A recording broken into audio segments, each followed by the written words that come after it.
দুটি পৃথক ঘটনায় একজন ধর্ষক এবং একজন ধর্ষণের চেষ্টাকারীকে গ্রেপ্তার করতে সমর্থ হলো মাথাভাঙ্গা থানার পুলিশ।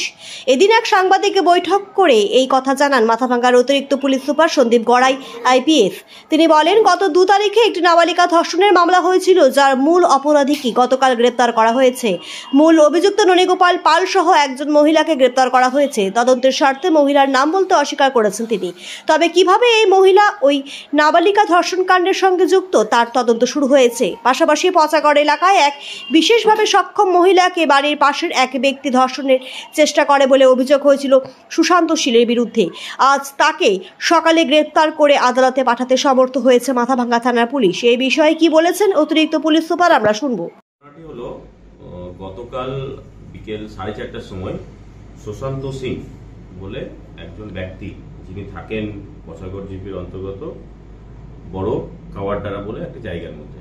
তো উনি ওই সেম লোকালিটির একজন মহিলা বাড়িতে যান।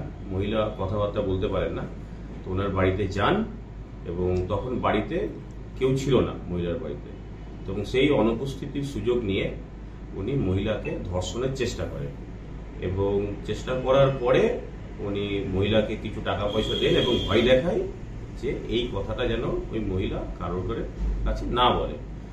তো ঘটনাটা ঘটার পরে মহিলার বাড়িতে যখন ওনার মা বাবা ফিরে আসেন, তখন উনি সমস্ত কথা ওনার মা বাবাকে বলেন এবং ওনার মা বাবা তখন থানাতে এসে একটা কমপ্লেন করেন এবং সেই কমপ্লেনের বেসিসে আমরা একটা ধর্ষণের চেষ্টা করার ধারাতে একটা মামলা আমরা করে থাকি, কেস করে থাকি। এবং আজকে সকালে সুশান্ত সিংকে আমরা অ্যারেস্ট করি এবং অ্যারেস্ট করে তাকে আমরা কোর্টে পাঠাই জুডিশিয়াল কাস্টডি নেওয়ার জন্য। না, আমরা তাদেরকে জুডিশিয়াল কাস্টডিতে রেখে দিচ্ছি। এটা পচাগড় জিপির মধ্যে পড়ছে, বড় কাওয়ারডেরা বলে যে জায়গাটা আছে সেখানের মধ্যে পড়েছে। ওনার বয়স 33 বছর। আর এই মহিলার বয়স কত? মহিলার বয়স 30 আছে। 30 বয়স আছে। ওই ব্যক্তির কি এর আগে কোনো রকম অভিযোগ ছিল?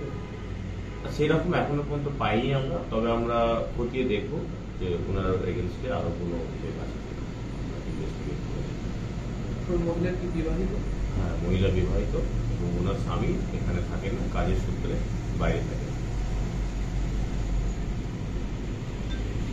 ঘটনাটি হলো, আমাদের কাছে গতকাল একটা কমপ্লেন আসে যে 29 তারিখের গত 29শে আগস্ট একটা ঘটনা ঘটেছে। সেখানে একটা মাইনর গার্ল, ওনাকে সেক্সুয়ালি অ্যাসল্ট করা হয়ে থাকে। তো সেই কমপ্লেনের বেসিসে আমরা কেস রেজিস্টার করি। কেসটা দুজনের এগেনস্টে হয়েছে। একজন হলেন ননীগোপাল পাল এবং একজন মহিলা আছেন। ওনার এগেনস্টে appropriate section of POCSO act আন্ডারে কেস রেজিস্টার করি এবং তাকে আমরা অ্যারেস্ট করেছি। অভিযুক্ত যে ব্যক্তি আছেন, মূল অভিযুক্ত, তাকে অ্যারেস্ট করেছি। কবে অ্যারেস্ট করেছে? গতকাল অ্যারেস্ট করা তাকে। হ্যাঁ, এবং তাকে আমরা কোর্টে ফরওয়ার্ড করেছি, জুডিশিয়াল কাস্টডিতে আছে। অভিযুক্তের সাথে যেই মহিলাকেও অ্যারেস্ট করা আছে তার সাথে কি সম্পর্ক? ওটা আমরা ইনভেস্টিগেট করে দেখছি ওনারা কিভাবে যুক্ত আছে, ওটা পার্ট অফ ইনভেস্টিগেশন।